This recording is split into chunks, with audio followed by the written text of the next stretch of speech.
What's going on, everyone? MikeO back doing a box break recap. So, at the 2023 National in Chicago, one of the hottest items at the entire show was 2023 Topps Chrome Baseball. For years, it was released at the National, and that has changed the last couple years with production delays and such. But this year, back on schedule. Topps Chrome Baseball came out Wednesday of the National, and it was red hot. When I walked in Wednesday, hobby boxes were available at $150, jumbo boxes at $350. By the time the National had concluded, hobby boxes were as high as $215 per box, and jumbos were as high as $425 per box. Also, Breaker's Delight was out at around $400 as well. No retail to be seen anywhere, but Topps Chrome was flying. A lot of the big guys, such as David Adams and Blowout, straight up ran out of it. Blowout, I know, had acquired a little more for that last day, but Topps Chrome was on fire. It was like Ohtani singles, Mickey Mantles, and Topps Chrome Baseball, like the three hottest things at the National from a baseball perspective. Anyway, I did purchase some boxes. I had opened one hobby and one jumbo at the National at the Airbnb with some friends. And then the others came home, had four more boxes, four jumbo boxes, opened some of them with my dad.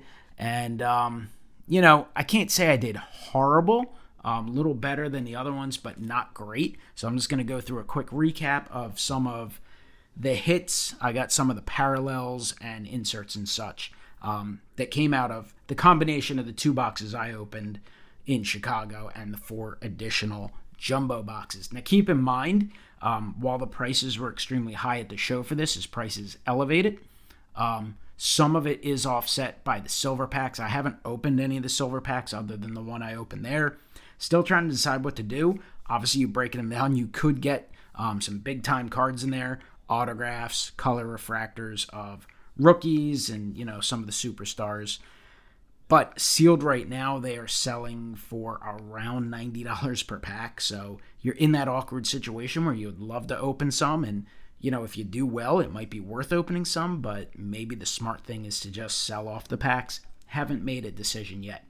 Anyway, let's get into some of the inserts and parallels. So Technicolor, really cool looking insert put out in Topps Chrome this year.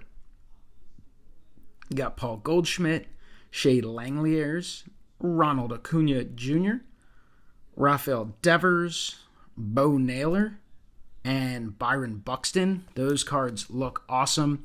I believe I also did hit a Harper as well, but that one is off on another in another stack.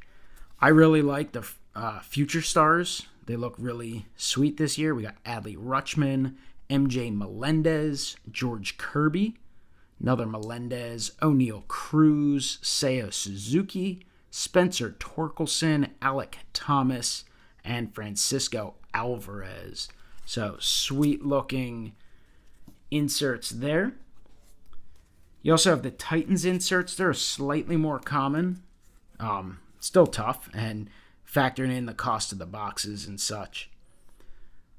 But you get probably two per box on average. We got Ronald Acuna Jr., Yordan Alvarez, Clayton Kershaw, Mike Trout, Jose Ramirez, Juan Soto, another Ramirez, Bo Bichette, Clayton Kershaw times two, another Trout, another Alvarez, and yet another Trout. Did hit a Bryce Harper as well. Forgot to grab those before doing the video. Refractors, obviously I got a big stack of base. Do not have them all in front of me, of course, nor would I show all of them. But I have some of the rookies like Senga and Walker, Christopher Morel, Casas, Riley Green, Outman. I mean, there's a nice little rookie class here. Spencer Steer, Bello, some of these guys are popular. Gunnar Henderson, Josh Young, Corbin Carroll, and Yoshida. Hit a few Acunas, but only one Ohtani. So Ohtani and Acuna are as of now, the clear frontrunners for MVPs in their respective leagues. They are expected, Topps is expected to do the buyback again. And so those cards are kind of at premium values right now. So if they do the $20 buyback again, obviously they have significant value. All right, here's some refractors. Obviously, refractors are the most common parallel. They're not, they look cool, and they're definitely neat to make sets or pick up players you like. Got a few of the decent rookies, but nothing crazy. I think I did have one Carroll. I think that's in that other stack. There's a nice Pete Alonso, Juan Soto. So got a mix of stars and the more common players.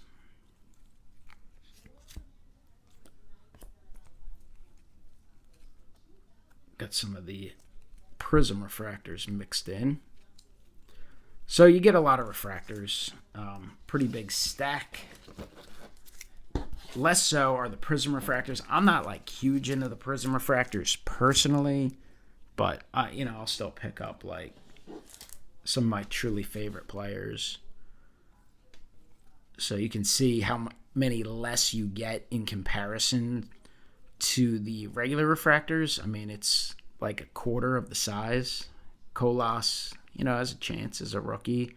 Senga, so a few of the lesser collected rookies, not necessarily lesser rookies. The 88 inserts, the 88s look really nice with the refractor shine. Aaron Judge, Tristan Cassis, Morel, Young. So you get a mix of the stars as well as the rookies.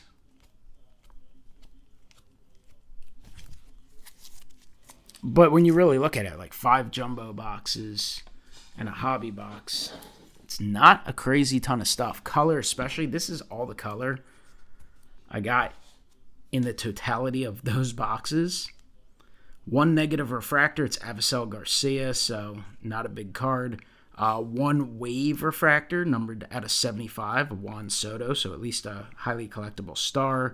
One green was Castellanos. One blue and Cody Bellinger. One orange wave, Willy Adames. So you're getting like common veterans that kind of kills you. If you get a big-time rookie or even a superstar in those parallels, they have strong resale. But Cavalli, Bogarts, Spencer Torkelson, Magenta Sparkle, 2 purple sparkles, Lindor and Michael Grove. One insert parallel, it's a green Gunnar Henderson in 99, and I did hit one of the radiating rookies, which are beautiful looking. Hit Gabriel Moreno. He's a solid player, could potentially be a future all-star in the big leagues, but he's a catcher and not highly collectible at this point.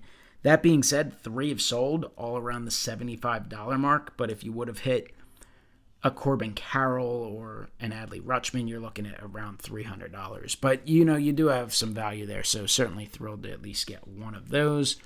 Autograph-wise, fairly rough. It is a huge checklist, over 120 names. Cal Stevenson, you might have seen that in my hobby box break. That is not very good. Freddie Furman for the Royals. Jeter Downs, who's no longer with Boston.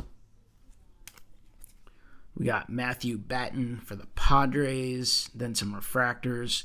Coros for the Cubs. Tommy Henry, pitcher for the Diamondbacks. Joey Wiemer, he's had moments this year. I'm not sure. I didn't look the card up, but I would assume that's at least, $20 range. It could be a little higher. So it's better than just getting a straight $5 one. Gold auto was Tyler Freeman of the Guardians. That's at a 50. Purple, Freddie Tarnick of the Athletics. 2 purple sparkles, Jordan Diaz and Jack Larson. Those are to $2.99. So the 2 best autographs I hit were Grayson Rodriguez, Green Wave. That's to $199. The other sales were about $75 to $85 on that.